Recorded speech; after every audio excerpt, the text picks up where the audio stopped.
Et salut les gars, c'est Anino, j'espère que vous allez bien, ça y est, deuxième épisode du podcast. Le troisième épisode, on le fera sur la fin des premiers tours. Donc voilà, on peut plein de petites surprises pendant cet épisode, hein, des invités qui font plaisir, des invités très intéressants, des invités très importants et une nouvelle personne qui va apparaître maintenant sur votre écran. Boum!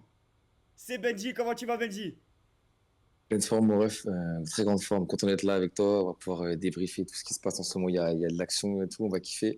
Donc, très content. Merci de l'invite et au plaisir. C'est génial. Voilà, pour la petite info, on va démarrer peut-être sur ce nouveau cycle, ce nouvel arc. Benji sera mon side. On m'a conseillé d'avoir un binôme pour le faire. Moi, je trouve l'idée super sympa. Avec Ben, ça avait plutôt bien accroché quand on s'est rencontré à New York. Donc du coup, bah, forcément, lui qui a un petit peu de bagage, on va dire, dans tout ce qui est NBA, je me suis dit que c'était peut-être le partenaire parfait pour parler de ça. Il a répondu présent lors du premier épisode. Ça l'a bien chauffé de continuer. Donc il est là, hein Ben? T'as tout résumé, exactement ça. J'avais kiffé le passage et on va continuer. C'était bon délire. Il y a moyen de faire quelque chose. Donc, on va essayer de travailler ensemble. Voilà, donc ce qu'on va faire, on va faire en sorte en fait de débriefer un petit peu tous les matchs. On va faire ça en deux parties, côte Est, côte Ouest, le Far West et The Beast of the East. Comme ça, on verra ce que ça donne. On va démarrer par la côte Est. En plus, ça tombe bien parce que le premier match dont on va parler, c'est Celtics Miami. Et Celtics Tout à Miami, fait. je crois que, hein, Je dois me présenter en disant que je suis également un fan du hit. voilà. Donc, ça va être, on commence par le sujet qui me tient le plus à cœur aussi. Et une sacrée série. Une sacrée série. Une sacrée série. D'ailleurs, pour commencer à parler de cette série, on a un invité spécial. L'invité spécial, moi, je l'ai eu en interview durant la journée, parce que du coup, on tourne ça un petit peu plus tard. Donc, je vous laisse avec l'interview de début de journée avec cet invité un petit peu spécial. Ok, les gars, cette fois-ci, on arrive au moment où on parle des 6, les Celtics. Et pour les Celtics, j'ai un invité surprise. Boum! Comment il va, Xortek? Ça va très très bien, merci beaucoup pour l'invitation, je suis très Ben, content d'être là. merci à toi d'avoir Surtout, répondu présent, surtout. C'est très ouais, bah avec important. plaisir. C'est très important pour moi. Bon, on s'est rencontrés au Grand Rex, hein, pour la petite histoire. Ouais, c'est vrai. L'échange était super, super intéressant. Ça m'a fait super plaisir que tu répondes positivement. Ah bah, avec grand plaisir, encore une fois, hein, au contraire, hein, si on a la possibilité de transformer un simple raid Twitch en le fait de pouvoir se rencontrer en vrai, carrément, hein, Ah ça ouais, fait non, toujours plaisir. c'est vrai que ça m'a fait beaucoup plaisir. On a fait la petite photo avec le trophée Larry O'Brien, hein, Ouais, ça le, c'est très cool. le MVP de cette année sur NBA 2K, avec le Rookie of the Year.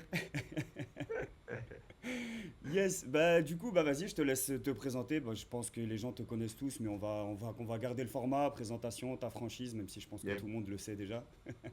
Ah, j'espère, hein, mais ouais, voilà, écoutez, moi c'est Xortek, je m'appelle Alexandre dans la vraie vie, je suis streamer, youtubeur, tiktoker, enfin bref, je fais du contenu sur NBA 2K depuis Quel- beaucoup trop longtemps. Quelques années, ouais. Maintenant, ouais, j'ai fait de la compétition, aujourd'hui je suis passé beaucoup plus sur le côté création de contenu. Je joue principalement en mode Pro-Am, mode My Player et plus principalement le Pro-Am, du coup c'est là-dessus que moi personnellement je trouve mon kiff. Et bah, je suis un grand fan des Celtics depuis que j'ai commencé le basket, c'est-à-dire depuis beaucoup trop longtemps, là aussi, une fois de plus. On a connu des hauts, on a connu des bas. On est en train de recoller avec le haut, donc ça fait extrêmement plaisir et j'attends beaucoup de ces playoffs. On va pas se mentir. Mais comme tous les ans, un peu, hein, on se dit cette année c'est l'année des 6, cette année c'est l'année des 6, et puis il y a un an qui passe, 2 ans, 3 ans, et puis les Ouais, années à c'est chaque vrai fois. qu'il nous manquait quelques trucs, pas mal d'expérience surtout parce que bah, mine de rien, on avait un franchise player qui était, enfin qui est toujours Tatum, qui était très jeune, qui a pris l'expérience, il a rencontré, il a déjà joué les finales et on espère que cette expérience malheureuse pourra rendre cette année heureuse. Voilà. Voilà, bah, du coup, tu introduis bien cette année. Cette année, ça démarre plutôt bien avec cette première Ouais, victoire au TD Garden. mhm, Derrière, tout à fait. il y a les ajustements Spolstra, hein, les fameux ajustements Spolstra en playoff, Ouais. qui amènent la victoire du 8 au deuxième. Et puis là, on s'est dit, attention, on retourne à Miami, le White Hot, comment ils vont réagir? Et puis ça réagit très bien, le match. Ça prend très vite de l'avantage, de l'avance, et puis après, ça déroule.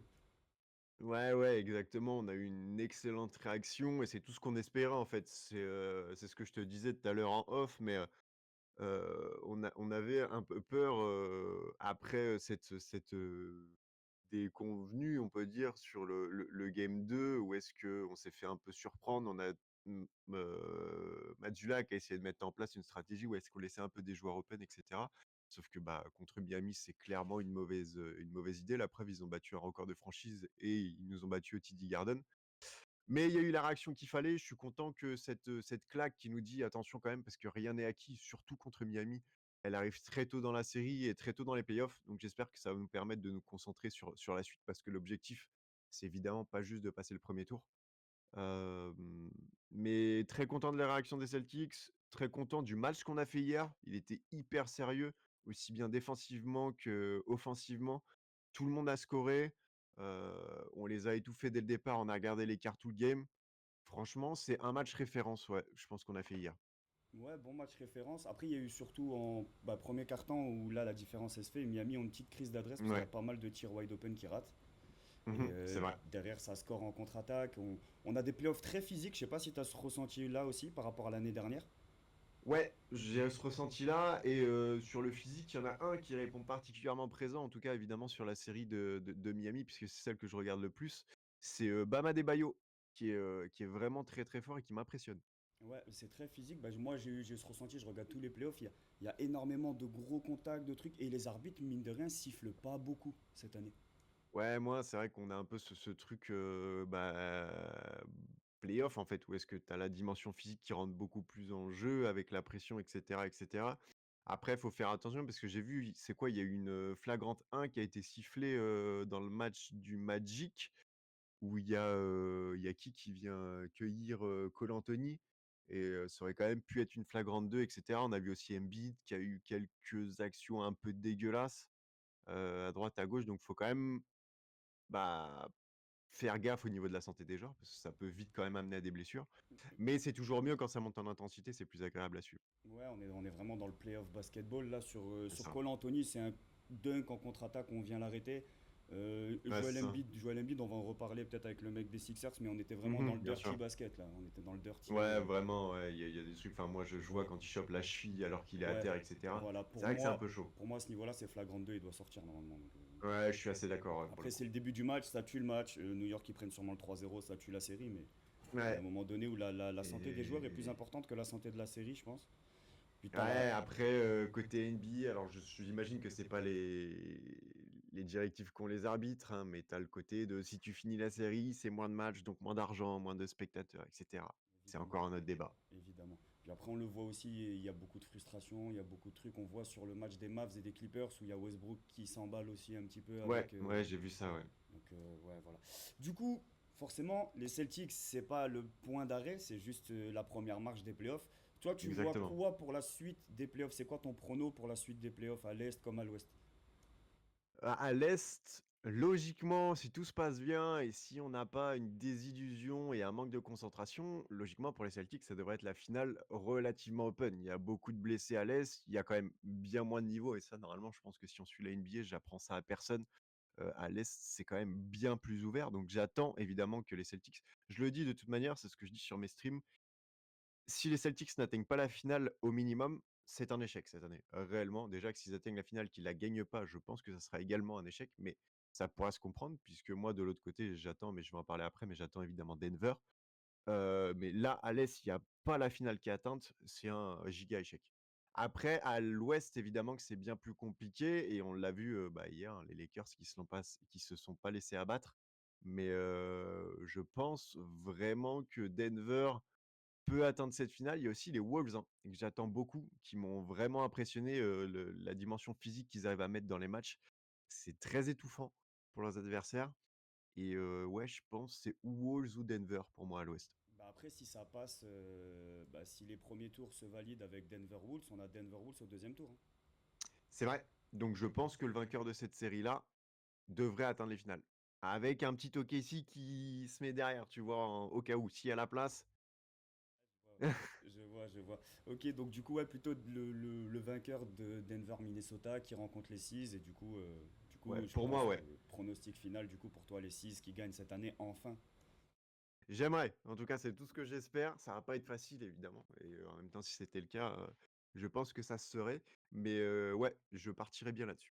Yes, ça marche. Merci beaucoup, en tout cas, de ta participation, Xortek. Avec très grand plaisir, une fois de J'es- plus. Merci beaucoup pour l'invitation. Yes, bah, on verra au fur et à mesure si les 6 ne se font pas éliminer en 7, on te Ah, parle réinvitera. pas de malheur. On te réinvitera et on reparlera des 6 aux prochains épisodes. Ça marche avec Merci mon très gars. très grand plaisir. Peace. Peace.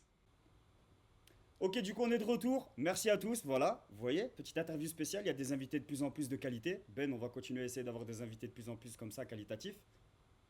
Si c'est Ah, possible. carrément, avec plaisir. Si c'est Ça rend possible. l'émission meilleure, on est bien d'accord. Ah ouais, ça rend l'émission très intéressante. Du coup, on a eu lui, son retour et ses impressions en tant que fan des Celtics. Donc là, plutôt que c'est le side qui va parler, ce sera plutôt le supporter du 8. En tant que supporter du 8, toi, c'est quoi ton approche sur cette série là maintenant?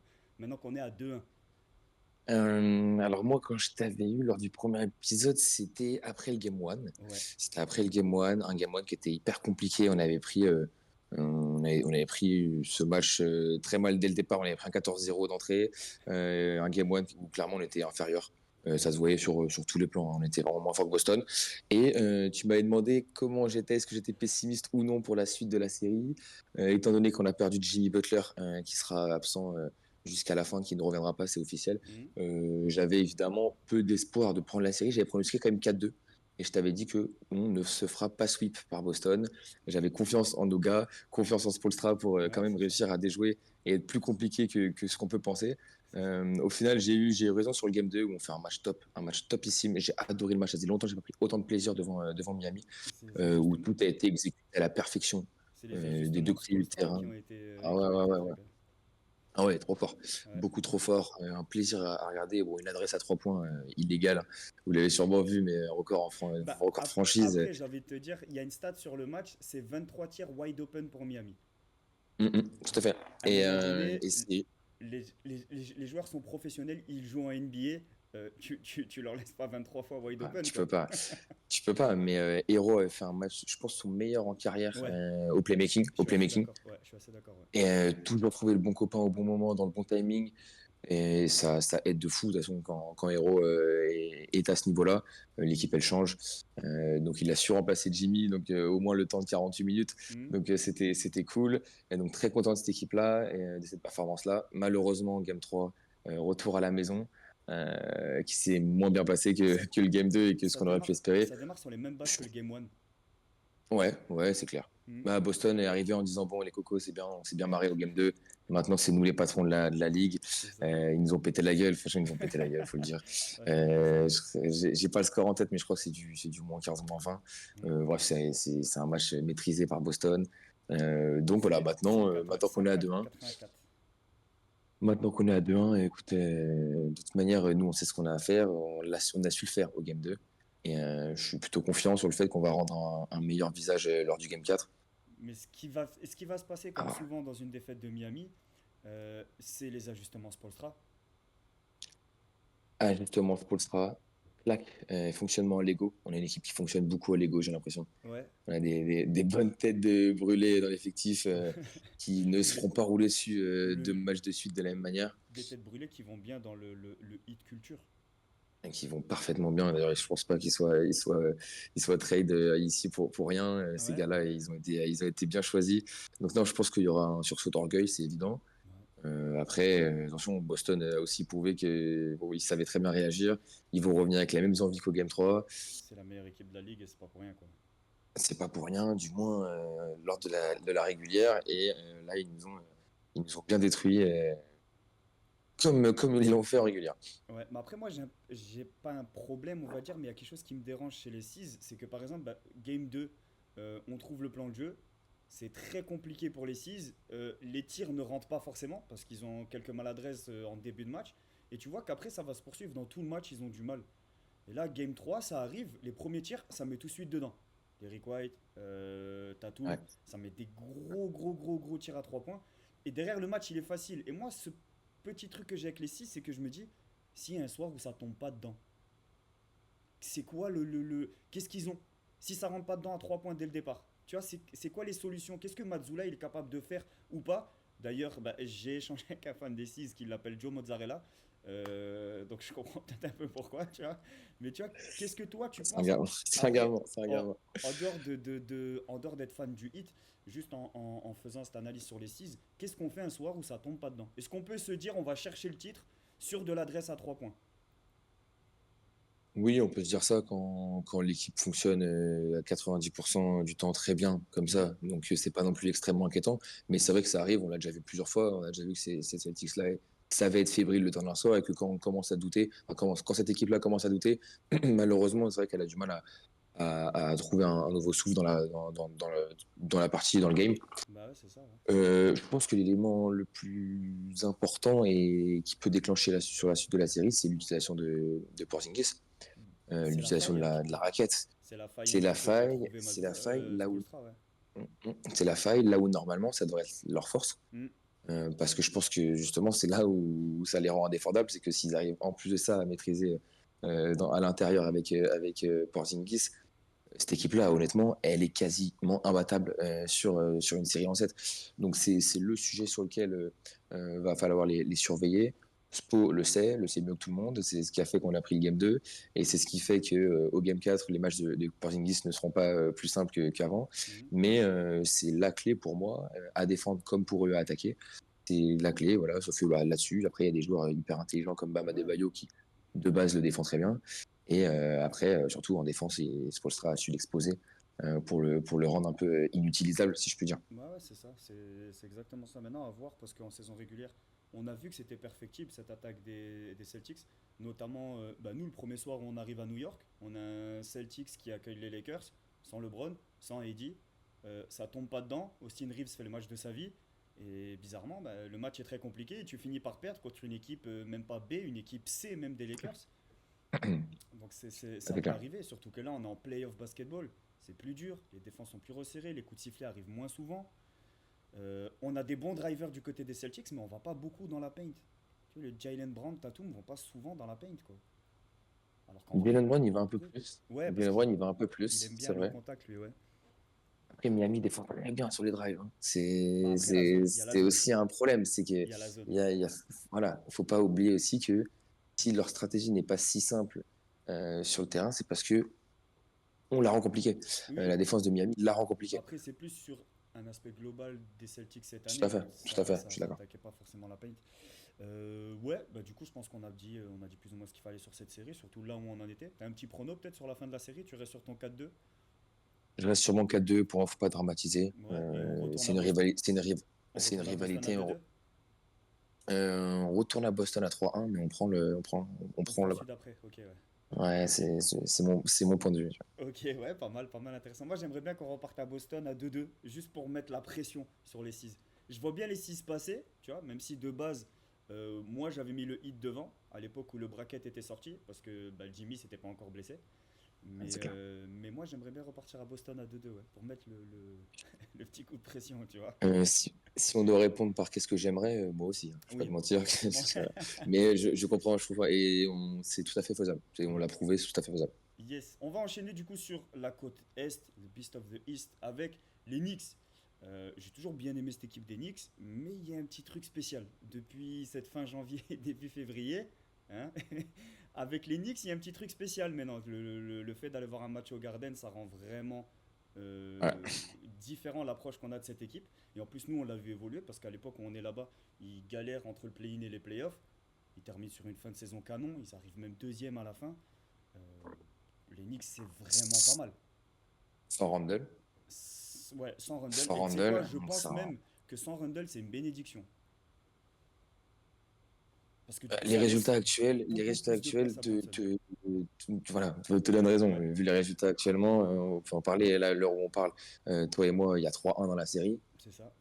Donc, retour au Madison en ayant gagné un match à l'extérieur, le Game 4 sur un Bronson Game. Mm. Donc, oui, là, à l'heure actuelle, les résultats et puis même leur classement de conférence prouvent que Randall, bénédiction, je sais pas, mais en tout cas, qu'il était moins indispensable que ce qu'on aurait pu penser, ça c'est certain. Bah, le truc, c'est que Après, quand il est là, forcément, il touche beaucoup de ballons. C'est un joueur très bon en attaque. Il est parfois un peu nonchalant en défense, mais en attaque, on peut pas lui dire grand-chose. Et le fait qu'il soit pas là, ça donne plus de liberté à Bronson, à Dante DiVincenzo, à Josh Hart, qui pour moi est l'homme de l'ombre parfait de cette équipe. Il est partout. À l'interception, contre, à la passe, Non, il c'est est clair. régulièrement en triple-double ou très très proche. Et, Et et d'ailleurs, il est de moins en moins homme de l'ombre, parce qu'il commence Ah clairement oui, à ah faire oui, péter les feuilles de match aussi. On le voit de plus en plus. c'est Et ça. limite, il y a des matchs, j'ai en tête le Game Game 2, 1, il me semble, le Game 1, où il met ouais, deux le tirs Game à 1, 3 pardon. points dans le clutch Ouais, time. ouais. Et en fait, limite, tu vois que lui, et ce mec passé de homme de l'ombre à limite, t'as l'impression que ce gars, Homme il de la franchise lumière. player depuis 3 ans. Non, non, ouais, c'est terrible, c'est terrible. Ouais, Mais non, dans cette équipe, elle respire la confiance. Ça se voit que les gars kiffent jouer entre eux, ils se font confiance. C'est effrayant parce que moi, honnêtement, pour être honnête, je les voyais pas aussi forts. ouais, et J'aurais franchement, jamais pensé à ce moment-là de la série qui est la 3. vague de cette fin de saison, on va pas dire l'émergence de Jalen Brunson parce qu'on savait qu'il était déjà très fort, mais là il s'affirme comme superstar et sûrement franchise player. Cet été, il y a un Ouais. monde où peut-être on se dit que finalement Julius Randle, on peut peut-être récupérer quelque chose d'autre à sa place.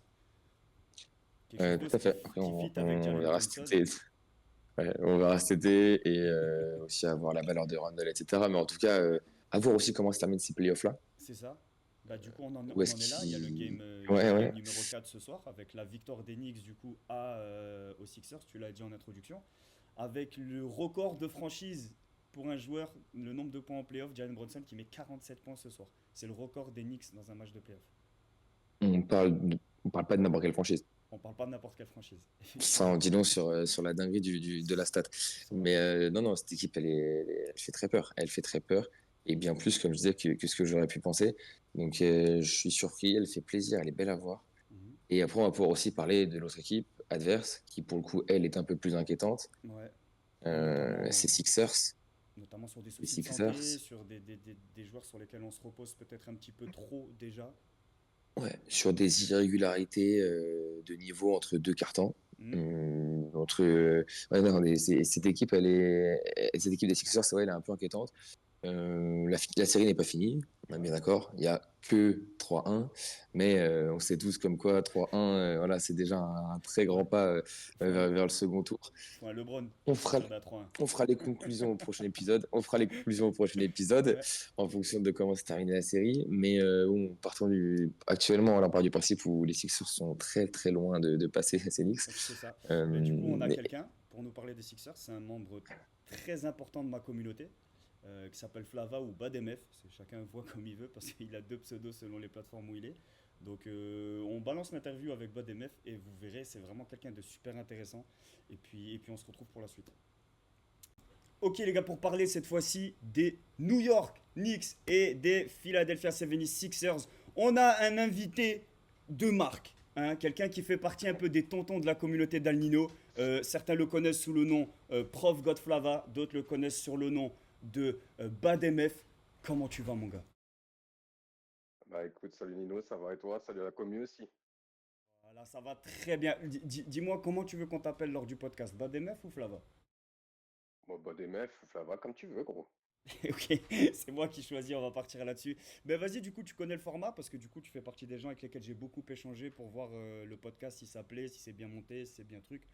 Donc tu Un connais peu, un ouais. petit peu le truc. Vas-y, je t'en prie, je te laisse te présenter et nous parler de ta relation au basket et puis après ta relation avec les jeux vidéo. Eh ben, 38 ans, quelque chose comme, allez, facilement 25 ans de passion basket. Et donc je suis de la génération un peu Iverson, tous ces trucs-là. Et donc fatalement, jeux vidéo avec depuis toujours. Plutôt NBA Live au départ, et puis en 99, quand il y a NBA 2K qui débarque, grosse claque.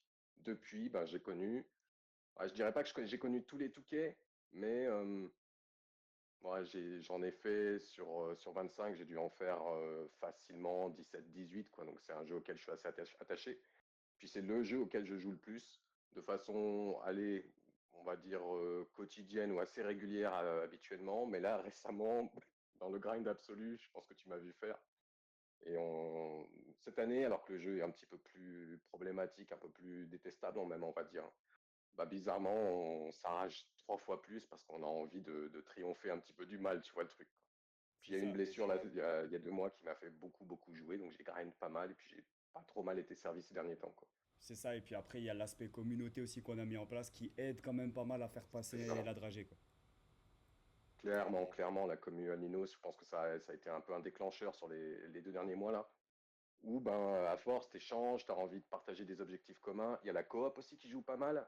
Tu vois, c'est un mode que j'avais pas exploité avant d'aller sur ta commu, sur ton Discord. Là, du coup, tu vois, que ce soit avec Lioz, avec toi, avec d'autres membres de la commu, rire, tu as des personnes un peu de tous les âges, un petit peu de tous les horizons. Donc, c'est toujours cool pour amplifier ton expérience avec un jeu vidéo que tu as longtemps joué solo, puis tu as découvert le online. Mais là, désormais, tu le vis le online de manière communautaire, c'est un peu plus intéressant, quoi. Merci, merci. Bah, merci déjà pour toutes ces belles choses, ça fait plaisir. En plus, c'est enregistré, c'est génial. Du coup, ton rapport avec les jeux vidéo, on en a parlé un petit peu en off, donc t'étais pas franchement un joueur qui jouait beaucoup, beaucoup aux jeux vidéo. Après, il y a eu la découverte de la commu, il y a eu la blessure, etc. Donc là, tu es vraiment dans une période où tu jouais beaucoup, mais de manière générale, je veux dire, sur l'ensemble de ton expérience jeux vidéo, tu te qualifies comme un joueur régulier, comme un joueur irrégulier, un gros grinder, un compétitif, hein, ce serait quoi Non, si on... régulier, régulier. Je vais grinder un jeu d'aventure solo, tu vois, je vais le taper 1 ou 2 semaines jusqu'à le buter, parfois même aller le platiner. Mais pour ce qui est de Touquet, tu vois, je jouais juste régulièrement parce que ma passion première, ça reste le basket. Je joue au basket depuis longtemps, j'aime ça depuis longtemps et j'aime particulièrement la NBA. Donc Touquet était vraiment mon jeu récurrent pour me délasser en sortant du taf le soir et choses comme ça, jouer un peu le week-end. Et j'y joue régulièrement, mais pas en grind absolu. Là, il n'y a que en ce moment que je joue vraiment comme un porc, sinon habituellement, c'est plutôt calme, quoi. Yes, bon du coup on a fait un petit peu la présentation, le rapport avec le jeu vidéo. La série du coup, les Ouais. playoffs démarrent. Seeds numéro 7, les Sixers qui se débarrassent de Miami. New York qui finit en trombe pour finir deuxième. La série arrive, 2-0 d'un côté, 2-0, non 2-0 d'un côté, ça arrive à arracher un game, puis finalement 3-1, on a vécu le match ensemble tout à l'heure. C'est quoi Ouais. on va dire ton avis général sur la série? Tu sais, où tu commences par perdre finalement 2-0, puis il y a l'espoir qui arrive à 2-1, et puis finalement ce match-là qu'on a vécu ensemble qui est plein de petites erreurs dans le Money Time. Bah, en fait, il y a plein de sensations qui viennent. Tu vois, quand on m'a annoncé Sixers Knicks, bah, c'est une série qu'on n'a pas vue depuis longtemps. Moi, j'étais content. Je savais que ça allait jouer dur. Je savais que ça allait bien se taper. J'ai été un peu frustré par les 2 premiers matchs parce qu'on les a en main. On a du mal, je pense, aux Sixers ces dernières années. Et c'est pas qu'une affaire de coach. Je pense qu'il y a vraiment un problème pour sécuriser nos wins. Et je nous ai vus vendre des games qu'on aurait dû gagner. J'étais plutôt confiant quand on est reparti à Philly et puis qu'on a pris le game 3. Je m'attendais à ce qu'on le gagne, si tu veux. Même si je reste toujours un petit peu flippé, tu vois, ben, on a vu les matchs ensemble en plus, donc tu me sens à chaque fois un peu tendu sur les 5 dernières minutes en me disant j'espère qu'on va pas déconner. Mais tu sais qu'il y en a Et là, beaucoup, hein. si je veux. Il y en a beaucoup des mecs comme ça. Le Oui, mec que j'avais des Clippers, il me dit la même chose. Il me dit même quand on est à plus 20 dans le quatrième, je suis pas confiant. ouais, c'est ça, c'est ça, c'est ça. Et là, en fait, le truc c'est répété. Tu vois, ce soir, là, on a encore pas été bon dans le money time, pas été suffisamment propre dans ce qu'on faisait, et puis encore et toujours ces problèmes de shoot forcé pour essayer de remonter vite, alors qu'il n'y a plus le temps de faire ces tentatives-là, il faut vraiment penser son organisation. Je trouve ça dommage parce qu'en plus on a Nick Nurse cette année et que bah, ça devrait être une force chez nous. Et là, bah, malheureusement, on se retrouve face à une équipe qui sont un petit peu des bulldogs eux aussi, qui sont même plus nerveux que nous, je pense, et puis un coach qui est vraiment réputé pour ses qualités de défense. Donc c'est très compliqué d'aller essayer de forcer au talent contre une équipe comme les Knicks. Je pense qu'on est malgré tout une équipe meilleure. On est une meilleure équipe et on a un talent de franchise player plus fort.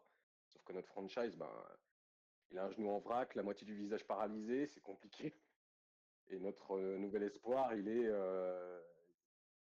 on peut pas s'attendre à ce qu'il soit en maîtrise en playoff à tous les coups non plus, quoi. Ouais, mais je suis assez d'accord avec ce que tu dis. Bon, après, on parlait des franchise players où Embiid, il me plante par exemple 50 points lors de la victoire. Ce soir, Jalen Brunson, Ouais, il en plante 47. C'est le carrière high pour un joueur des Knicks en playoff. Donc, on est quand même sur une mm, série assez incroyable. Mais moi, il y a d'autres choses qui me paraissent assez incroyables dans cette série.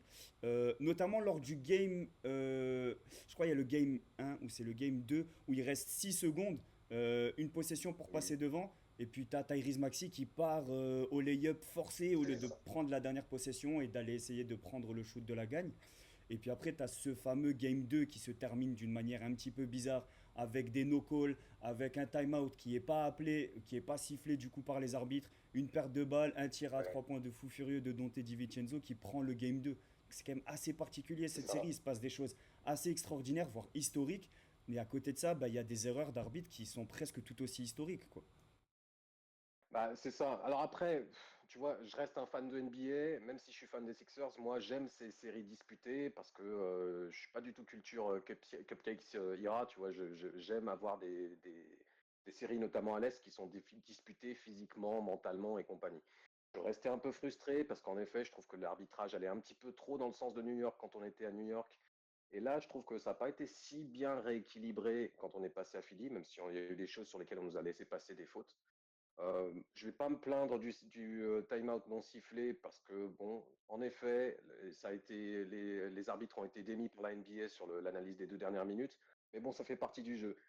Par contre, ben, en effet, le lay-up, je crois qu'il prend la dernière possession à 13 secondes et il va vendanger en allant en lay-up à toute vitesse. C'est un truc de jeune. Il sait qu'il est l'un des joueurs les plus rapides de la ligue. Il se fait contrer par Hartenstein qui avait bien vu le coup passer.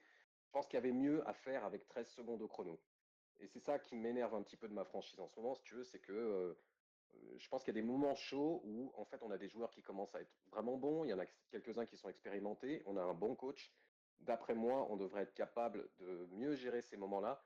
Et en vérité, si on l'avait fait, on serait déjà peut-être en train de savourer un sweep, tu vois. Ouais, je Et vois. au résultat des courses, on est en danger d'être éliminé au prochain match. Ouais, c'est Embiid qui en avait parlé même, qui disait que pour lui, ils étaient la meilleure équipe, qu'ils étaient censés passer, etc.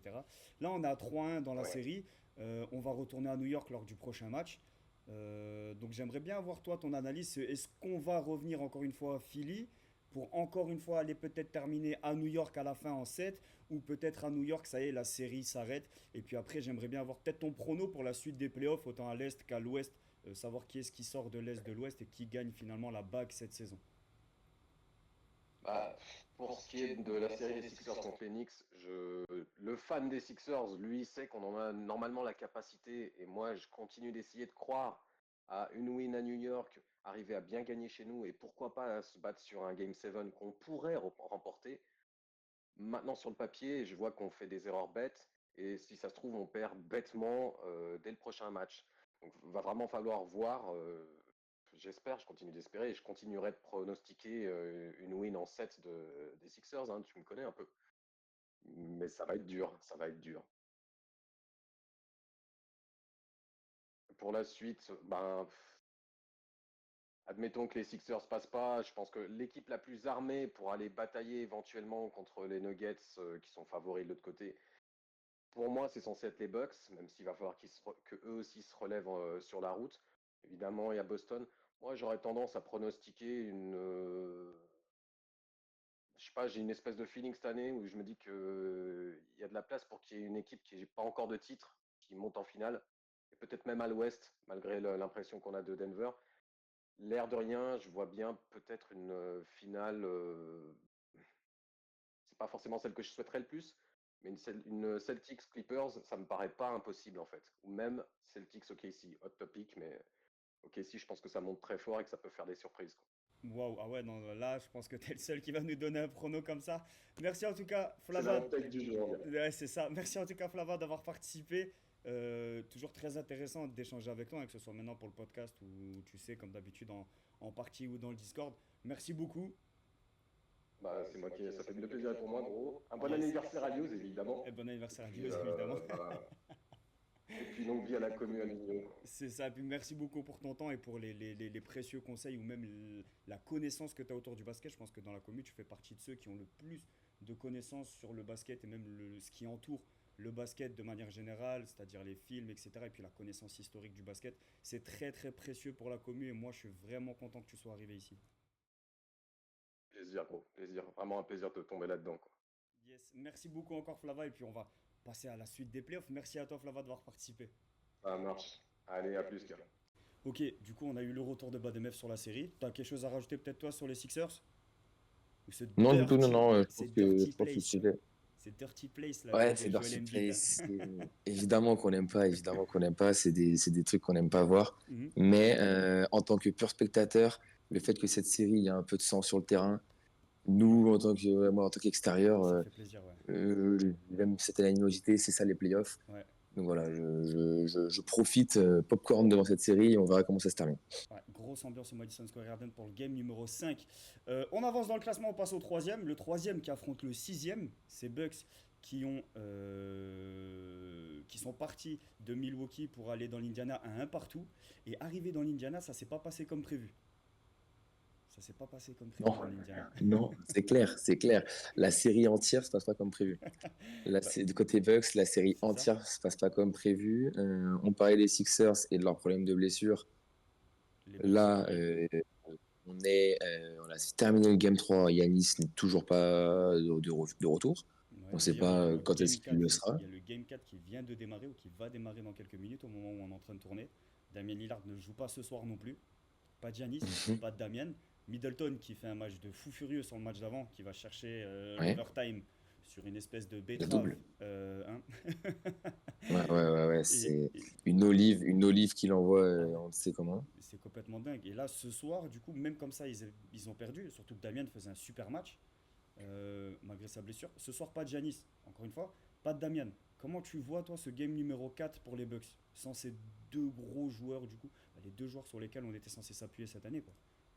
Ah, là, alors, je te parle peut-être que dans 2 heures, mon prono s'effondre, mais Mhm, je vois pas comment les Bucks peuvent le gagner ce soir. mhm. J'ai presque envie de continuer la discussion ensemble en supposant un 3-1. J'espère me tromper pour le spectacle, mais c'est vrai que j'ai un peu de mal à voir Middleton porter cette équipe des Bucks jusqu'à la victoire, surtout qu'en face, bah, les Pacers jouent bien.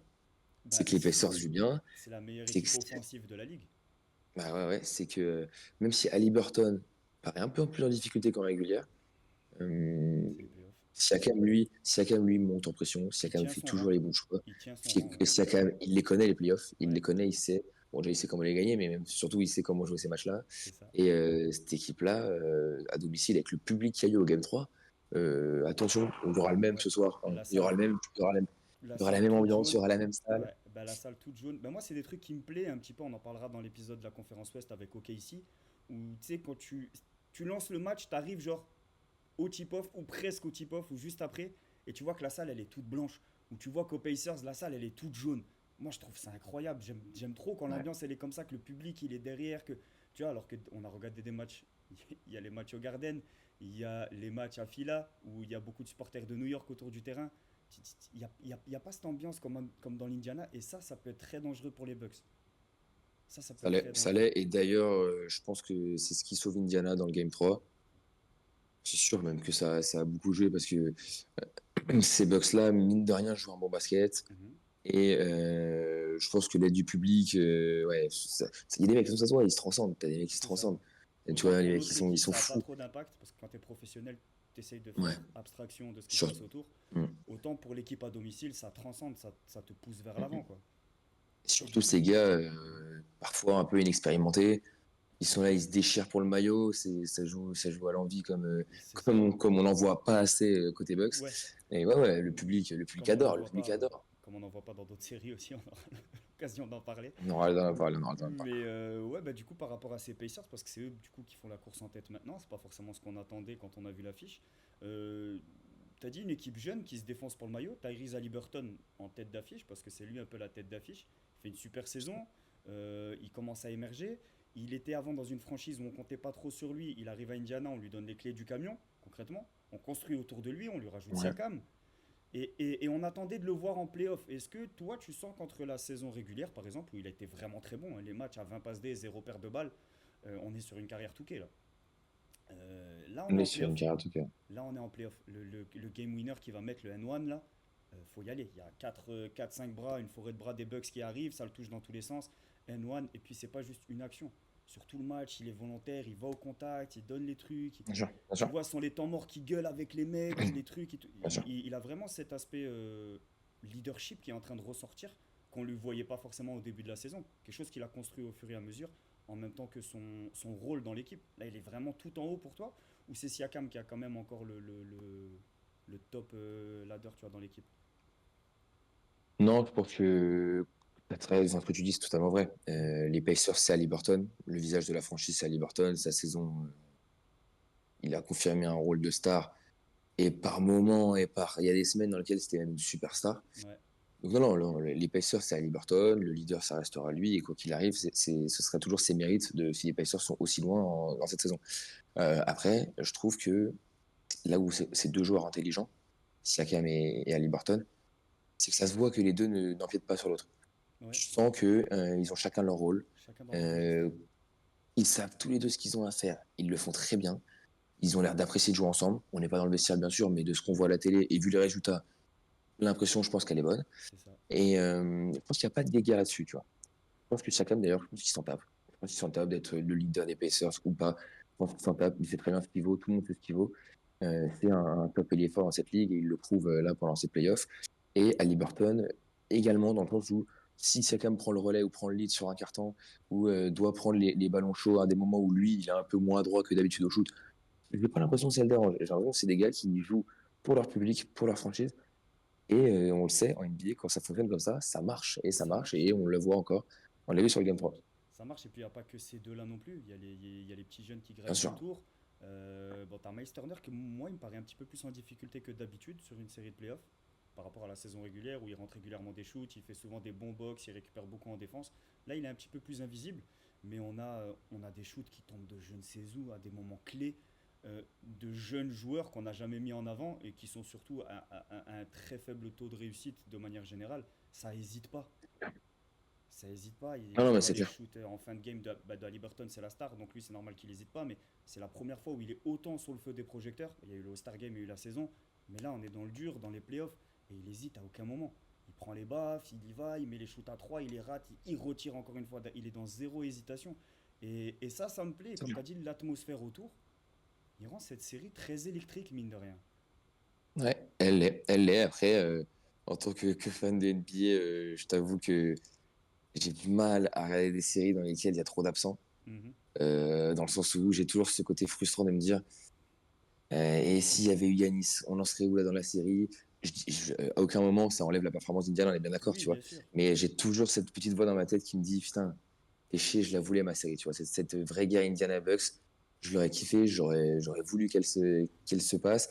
Et quoi qu'il en soit, j'espère que Yanis et Dame seront là au plus vite possible, en espérant pas trop tard, parce que cette série elle peut vite tourner au vinaigre. Bah ouais, Mais, elle peut vite être finie. Ouais. tu vois, j'ai peur que même si demain les Pacers gagnent et éliminent les Bucks, je me demanderai toujours si les Bucks l'auraient fait ou non. Et c'est cette sensation-là, Ouais, c'est cette frustrant. année, C'est elle me frustrant. frustre. Chaque année, il y a toujours une série ou deux comme ça qui sont C'est frustrantes. ça, ouais. Et c'est vrai que j'ai du mal à la mettre de côté, cette frustration. Du coup, instant prono.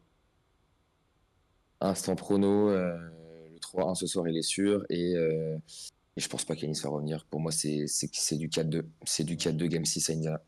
Ok, pas Et mal, toi? ouais. Dans le web, j'aime bien le scénario. Après, moi, j'aime bien quand les séries elles reviennent à taille, tu vois, à 2-2. Mais ce soir, c'est très compliqué d'aller chercher le 2-2 sans les joueurs qui sont supposés être des énormes scoreurs. Donc, il Ouais. va falloir se reposer sur quelqu'un d'autre. Alors, oui, hein, on peut être sur un match, bah, type le match qu'on a dit tout à l'heure, en milieu d'année, Lakers à Boston, sans les stars, et ça gagne le match. Oui, Il suffit que ça tombe dedans très vite, que de l'autre côté, ça fait une crise oui. d'adresse. Mais c'est vrai que là, sur le papier, ça paraît quand même très compliqué pour les Bucks, ça paraît très mal engagé. Plus de Dame, sachant que Dame n'est pas dans une super année. Alors en plus, si tu t'en prives, c'est vrai que retourner à 3-1 face aux Bucks, ça sera compliqué. Il y a des joueurs qui vont jouer le Game 5, Dame, même peut-être Janis, mais qui vont jouer à 30, 40, 50% de leurs possibilités. C'est vrai. Et là, Donc ouais, le Game 4, Middleton peut prendre ce rôle de de première scoreur, ouais. option, Ouais, mais avec qui autour, quoi. c'est ça. Je trouve Brook Lopez un peu effacé sur la série, je suis pas un grand fan. Portis, Portis peut qui est mettre des points. excellent. Portis peut vraiment mettre des points, il en a souvent mis dans les playoffs, notamment dans les saisons précédentes. Le Je te, gars, rapp- c'est un. je te rappelle personne quand je fais ça. Ah, il est fort, hein. Il est très très fort, hein. Et là, ouais, voilà, je pense faudrait un gros Portis, faudrait que toute l'équipe autour devienne meilleure. Ça C'est paraît possible, c'est compliqué. possible. Ouais, c'est C'est quoi, possible, mais ça, ça- je veux ça garder paraît très l'espoir. compliqué. Ça paraît très Je veux garder compliqué quand même. l'espoir d'avoir le 2-2 et d'avoir une série qui dure. De Ouais. toute façon, on veut que les séries durent. On veut que toutes les séries durent. Oui, c'est ça. Mais ton prono du 4-2 à la maison à Indiana, j'aime bien. 4-2. J'aime beaucoup. Eh ben, Du écoute, coup, euh, on du y coup va. on est plutôt sur un Indiana Knicks de l'autre côté. Ça promet aussi. Il nous reste une série du coup dans cette conférence Est. La série du coup qui a commencé au Ground Rex. La série entre les Cavs et le Magic. Pour tout te dire, moi de base, j'avais personnellement le Magic en 4. Moi, Le dans ma Magic en tête, 4. j'avais le Magic en 4. Je vais t'expliquer pourquoi. Les deux C'est la... premiers matchs, les deux premiers matchs, les Ok, Cavs gagnent de 10. Mais dans le game 1, Magic a 12% à 3 points. Dans le game 2, 18% à 3 points. oui, Des pourcentages qui n'existent pas dans la NBA d'aujourd'hui. Tu mets ne oui, serait-ce que la moitié de ce que tu dois mettre, ça fait déjà 12, ça fait déjà 15, ça fait déjà peut-être 18. Il y a un monde où le Magic ils prennent déjà les deux matchs à Cleveland. On arrive au game numéro 3 à Orlando. Orlando shoot à 23%. 23, 24 ou 25, je crois, c'est un petit peu augmenté sur la fin avec le garbage time. Encore une fois, on est très très bas. Et c'est un match où ils leur mettent plus 20, je crois, plus 30, quelque chose comme ça. Alors qu'on est très très bas ouais, énorme. dans le pourcentage. Game numéro 4, on est sur un pourcentage, on va pas dire normal, on est sur un pourcentage extraordinaire. Il y a un moment donné, on est à 46%, blowout, j'abandonne le match, je sais pas grave, je vais faire quelque chose d'autre, je vais aller me coucher parce que quand même on dort pas beaucoup avec les playoffs. Non, Hum, profite de ça. voilà, mais cette fois-ci, tu vois, ça envoie un énorme pourcentage à 3 points et qu'est-ce qui se passe? Deuxième blowout. Et moi, ça, je l'avais prédit en voyant les équipes. Les Cavs sont pas une équipe très sûre, tu vois. À l'intérieur, on ne sait pas ce qu'on fait. Evan Mobley, Jarrett Allen, qu'est-ce qu'on fait? On donne la balle à Garland, on donne la balle à Spida, on fait quoi? On donne à qui? Alors que le Magic, ils ont cette énergie. Et j'ai un abonné, moi, qui m'a dit, et j'aime bien la formule, il y a des joueurs du Magic qui mettent la tête là où certains ont peur de mettre les mains. Qui est cet abonné qui a dit cette phrase-là? C'est Flava, du coup, celui qui nous a parlé des Ok, ok. Sixers. Mais il dit souvent ça, tu vois, que le Magic, ils ont cet esprit guerrier, tu vois, où ils vont mettre la tête là où certains ne mettent pas les mains. Les Ok. Game 1, Non, mais ça, oui, t'as Suggs qui plonge la tête en avant dans le public, qui se fait une luxation de l'épaule au milieu du ça, terrain et c'est tout. clair. Moi, Le, je les le voyais Magic bien là-dedans. représente, Je les voyais le bien là-dedans. Magic représente très bien les guerres de tranchées de la conférence Est. Ouais, c'est ça. Ça, il n'y a pas de doute, c'est leur identité de base sur la saison, je veux dire. Ils ont toujours été dans ces moves-là. Ça, Mhm. là-dessus, je suis pas surpris. C'était facile à prédire en réalité qu'ils allaient être comme ça et tout, ils allaient se donner à fond. J'avoue, bon, je suis hyper étonné de ton prono de base du 4-0 Magic, mais je suis pas mieux que toi, j'avais mis 80 Cavs. Au final, je pense que là, actuellement, à 2-2, ni toi ni Ouais, moi, on avait bien pronostiqué, tu vois. ouais, c'est Donc on vrai. peut en parler sans problème. C'est vrai. Je pensais, et par contre, je pensais avoir raison, parce que quand j'ai vu le 2-0, on est bien d'accord, le game 1 ou 2, oui, t'as raison sur tes pourcentages, et ce que tu dis est vrai et c'est intéressant. Il y avait quand même pas match. Le Magic, je trouvais très faible, déjà parce Clairement. que les pourcentages étaient dégueulasses, Et et même au même lancer franc. défensif, Même au au lancer, ça lancer, tombait pas bien. voilà, ça tombait pas. Non, il y avait rien. Oh, non, il y avait Ouais, rien qui c'est vrai. allait. Ce C'est vrai. Orlando-là, game 1, game 2, c'est pas niveau playoff. Donc je pensais avoir raison et je pensais que voilà, je pensais vraiment pas que ça reviendra de 2. Maintenant que la série revient à 2-2, et comme toi, comme on en a parlé tout à l'heure, on adore les séries qui durent, Mhm. ça fait plaisir, la série va durer, c'est certain. Le game 5, retour à Cleveland, Cleveland n'a pas intérêt, et ça c'est une Faut pas. certitude que Faut Orlando ne pas. laissera pas passer, Ah ouais. n'a pas intérêt à échapper ce game 5. Je pense qu'ils ne le feront pas, mais cette série peut durer et j'apprécie le côté mental de cette équipe d'Orlando qui a réussi à relancer toute une hype autour de la série, là où on les voyait beaucoup les voyaient morts, à relancer une hype en équipe de grands bonhommes. Les gars, ils sont venus sans peur, là où je trouve au début peut-être qu'ils étaient un peu pris par l'enjeu, Mhm. par la pression. Là, il y avait vraiment plus de tabou. Ouais, Et, euh, et les Cavs, ils sont pas réputés non plus pour être les plus confiants mentalement, c'est ça. du moins sur la dernière saison. Donc la série reprend grave de la hype et j'en suis content parce que j'en avais perdu totalement. D'ailleurs, je t'ai dit en off et je l'assume que le Game 4, je ne l'ai pas regardé. Et totalement, voilà, en me Mhm. disant que je profiterai de dormir de cette série qui est coulée. C'est ça. Je ferme ma bouche, pour être poli, et je vais regarder le Game 5 et je suis impatient de la suivre. Ah Et oui. attention aux Cavs, parce que si ça saute, si la série se tourne mal, Bah, les Cavs, il y aura un gros problème. on peut aller sur le. Je vais aller sur le bracket, tu vois, pour qu'on puisse discuter de choses vraies. C'est les Cavs à domicile, c'est 97-96 points. Donc le game plan du Magic de limiter l'adversaire à maximum 100 points, il fonctionne. À domicile, dans l'énorme blowout, 83-89. C'est-à-dire que les Cavs n'ont pas une seule fois mis 100 points dans un game contre le Magic.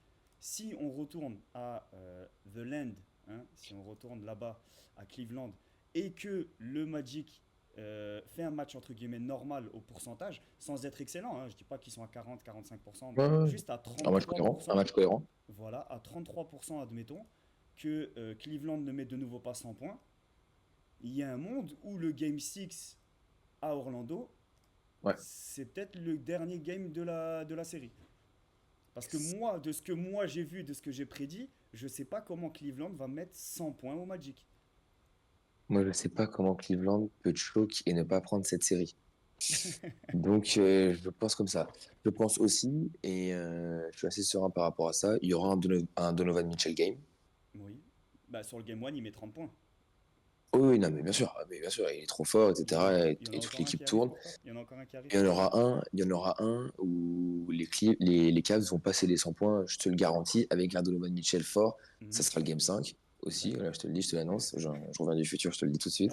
Mais il va se passer et je peux pas, en fait, je peux pas croire. Je refuse de croire que ces Cavs-là ne prennent pas cette série et ne redonnent pas un meilleur visage à partir du game 5. Je ne peux pas y croire. Ça serait trop gros et trop un gros choc vu comment la série était partie et vu les ambitions normales, normalement des Cavs, leur saison dernière, etc. Non, je peux pas y croire. Je peux pas y croire. Les Cavs en 6 ou 7, mes Cavs. Ok. Ok. Magic. Tu me diras Moi, Magic? Tu me dis Magic? moi, je reste Magic, mais à voir ce qui se passe dans ce game 5, du coup, on retourne à Cleveland. Si on ensuite on pronostique et que Cleveland met 100 points dans un Donovan Mitchell game, Hmm. je reste quand même persuadé qu'à domicile, Orlando ne perdra pas parce qu'ils ont trouvé Hmm. la formule. Ouais, Et là, ils sont sur ouais. la lancée de la formule qui a marché 2 fois de suite.